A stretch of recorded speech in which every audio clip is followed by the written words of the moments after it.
Vex is a champion that I've wanted to play for a long time. Her vibe and her abilities have always just been super interesting to me. And let me tell you, this challenge was wild, going from one of my biggest losing streaks ever to one of the greatest moments of any of my 10-hour challenges. I'm going for it! But more on that later. I still gotta learn the champion first. So for the next 10 hours, I'm gonna try to learn Vex in 3 steps. First, normal games, second, do some research, and third, play some ranked games.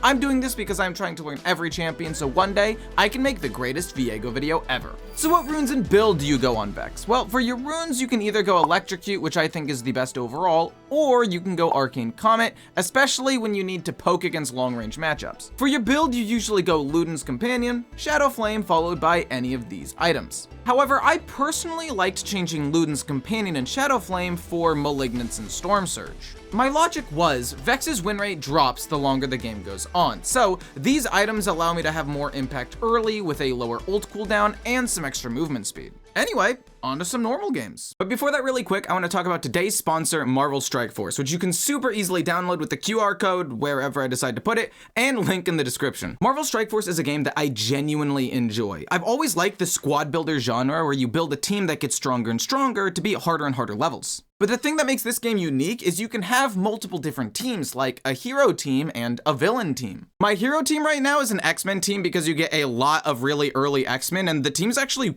quite strong. And my villain team is the Sinister Six, or I guess the Sinister Five, because a team's really only 5 people. And as new characters come out, like with the new Daredevil show that just released, freaking amazing show, by the way, I may end up changing my team to fit some of my favorite characters. There are also a ton of different game modes, like challenges for extra resources, arena for PvP battles, and alliance battles every week where you can fight along friends. And who knows, maybe you'll even fight me. So what are you waiting for? Use the description down below or the QR code to download today. Oh yeah, and use promo code 7 to get a bunch of free stuff.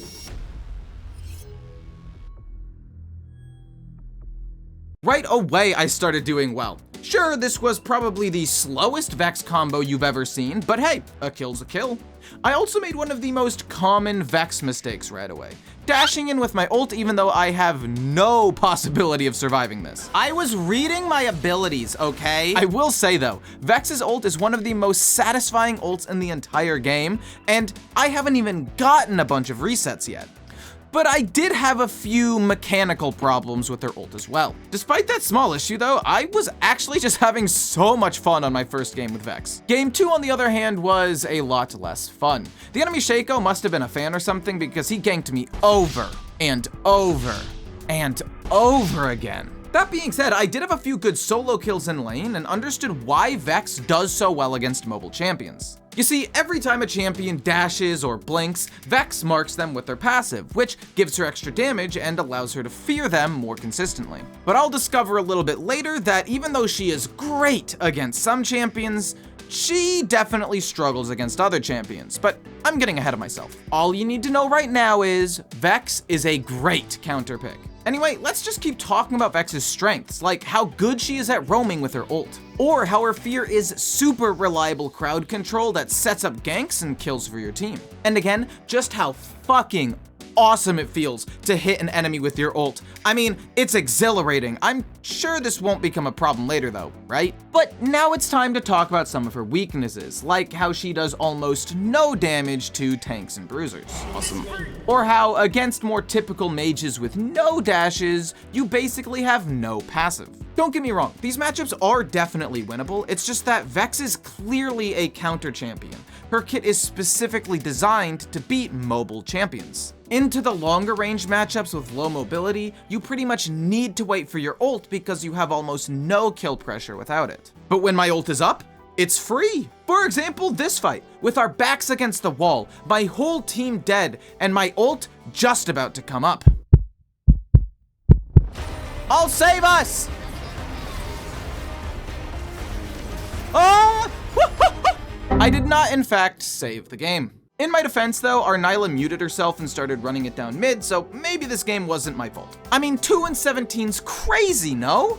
After that pretty exciting normal game, I was ready for ranked, and I think I played pretty well, almost pulling off a 1v2. And again, because of all of Fizz's flips and dashes and shit, I was able to do a ton of damage with my passive and pretty much dominate the lane. By 14 minutes, I had taken his entire tower, had a 50 CS lead, and was once again solo killing him in lane. I even had a pretty good dragon fight. I waited to use my ult until the enemy was low so I could get resets. I landed most of my skill shots and turned this kind of bad fight into a surprisingly good one. But you know how I said my ult was gonna be a problem? Well, yeah, I'll let you guess what happens next. After these games, I realized Vex is kind of miserable. So I did some research on YouTube, and here's what I found. 1, play around your fear. Like Annie, when that red bar is full, it means your next ability will apply some crowd control. So basically, you want to play aggressive when it's up and play passively when it's not up. 2, you don't have to go in on every ult. This seems obvious, but every time you land your ult, actually think about going in. Can I get this kill? How many enemies are nearby? And is my fear ready for some extra CC? 3, you have 2 main ways of playing a team fight. You can either A, focus on poke and use your ult to finish off someone who's low, or B, play like an assassin and go for a flank to kill the enemy backline. 4, roam as much as you can. Even though your ult is a little bit lower range than I thought it was, it's still super good for roaming and can turn the tides of pretty much any fight. And 5, use your ult to follow up crowd control if you can. It's just too important to miss because of its resets, and if you miss the first one, you could be losing thousands of damage in a fight. Anyway, on to some more ranked games. And immediately, I used Pantheon Stun to set up my ult for a free kill, but I didn't really need to do too much this game. Like, even when I got this double kill, we were winning 25-9. Jumping into my next game, I was placed support, which was actually surprisingly good. I mean, it was a lot like Annie support back in the day. Consistent crowd control, decent poke, and great in skirmishes around objectives. To be honest, I kind of wanted to play more support after this game, but decided not to because she has a basically 0% play rate in the support role. So if Vex support starts seeing a ton of play after this video, you know who's responsible, because this shit was surprisingly good. Especially because supports get this absolutely broken AP item, Zazik's Realm Spike, I think it's called. Anyway, this item does more damage than fucking Luden's companion. Back to mid lane, I guess. And again, when you play against champions with a bunch of dashes, Vex does so much damage with their passive. And when you land your first ult and get a bunch of resets, you do even more damage. Unfortunately, at the end of this fight, I died. And Shen's ult was still up? And I'll admit, I got a little bit tilted at this one. But I think Shen felt bad because he basically only ulted me the rest of the game. I mean, sure, I still got some solo kills too, because Vex counters mobile champions so freaking hard. But like, literally off cooldown, this Shen was ulting me to save me over and over again, which made me feel like a jerk for flaming him earlier. So Shen, if you're watching this, I just want to apologize for flaming you and thank you for all the help. Even if I Zhonya's and wasted most of your shield in this last fight. Also, I went back and watched the entire game, and I'm literally the only person Shen ulted, which I think is so funny. But this is when things started to take a turn for the worst. Even though this game was starting pretty well, my bad habit of ulting too aggressively was starting to cause some real problems. Like, I've had all these great fights with my ult getting tons of kills, which means every time I land my ult, I just think I'm gonna get a bunch of kills, and sometimes it works. But right now I have no self-control, and sometimes I just throw myself into bad situations. Things weren't all bad though. I was still doing pretty well in lane, especially against champions with a lot of mobility. But again, I would bite off more than I could chew sometimes. No, I'm still under tower! And new problems started to form, like just not doing any damage to tanks. Or if I missed my ult like right here, I'm pretty much useless because I don't have any damage or guaranteed fear anymore. And worst of all, the long range matchups were just so hard for me. I mean, technically I died to a gank here, but I still couldn't hit Vel'Koz. In this type of matchup, I think pushing the wave and roaming to fights is just the best plan. If I can't kill my lane, I might as well kill other lanes. And I mean, sure, if I surprise him from a bush like in this fight, I can still kill him, but it's still surprisingly close because I don't have extra passive damage. But you know who you can always kill? The enemy AD carry. Also, don't pay attention to Draven in the chat here. And just for those of you who are wondering, you don't get ult resets off of the Sion clone. I mean, it makes sense, but I tried it for science just to be sure. So, okay, so I landed my ult on a champ, but I guess Sion was already dead.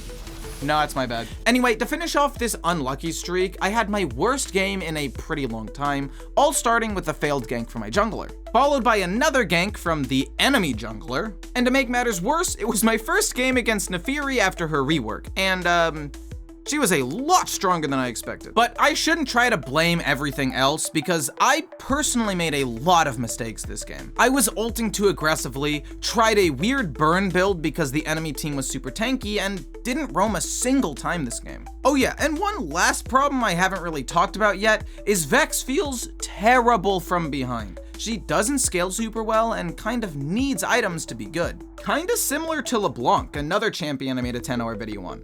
Very, very strong when ahead, really good at roams, but kind of a wet noodle when behind. And this was the first game I had fallen this far behind. But around hour 7, everything just started to click for me. I think because I just played so badly in my last few games, I took a step back and started to just play a lot smarter. And it was at this point I changed my build to feature Malignance and Storm Surge. Vex's ult is her most important ability by far, so I wanted a build that focused more on that. And because of how important my ult is, I was way more patient with it instead of just throwing it at the first enemy I saw, hoping things would just work out. Because I was taking my time more, I had so much more impact in fights. Instead of instantly going in, I would wait like half a second to figure out what I wanted to do.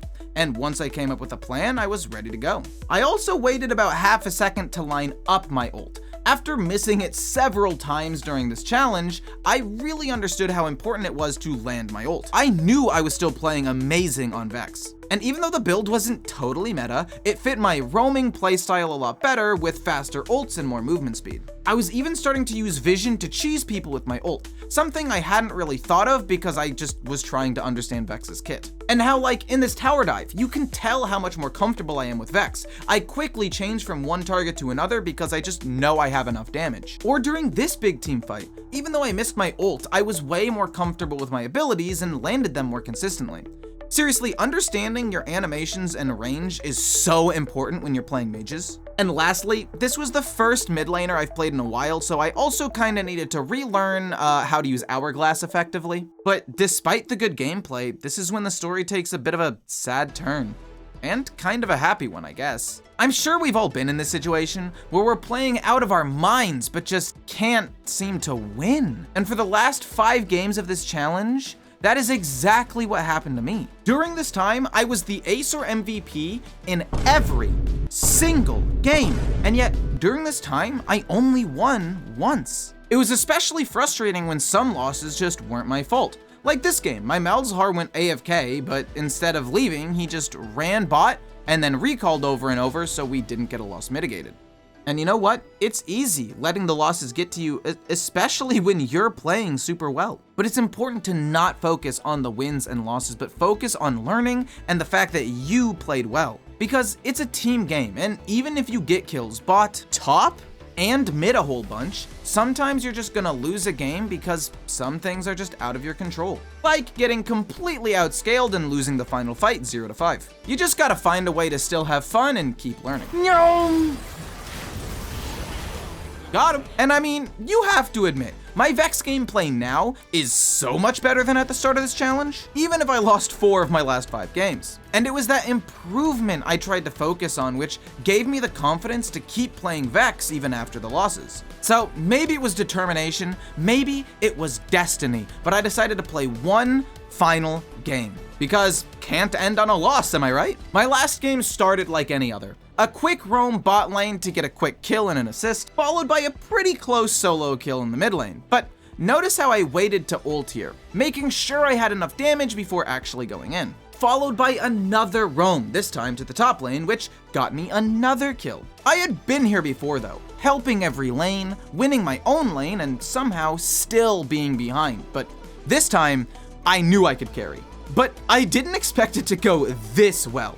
In this final game, I was at pretty much every fight, I was landing almost every skill shot, and I was single-handedly winning the game for my team. And that's when I heard it. The magical words. Fuck, I got a quadra. I'm going for it! Over the last year, I have played about 70 different champions. I have played over 1,000 games of League of Legends, and yet, if you watch all of my 10-hour videos, I have never gotten a pentakill. So it's kind of poetic that Vex, the champion that I just could not win with, was the champion where I would finally achieve my first pentakill.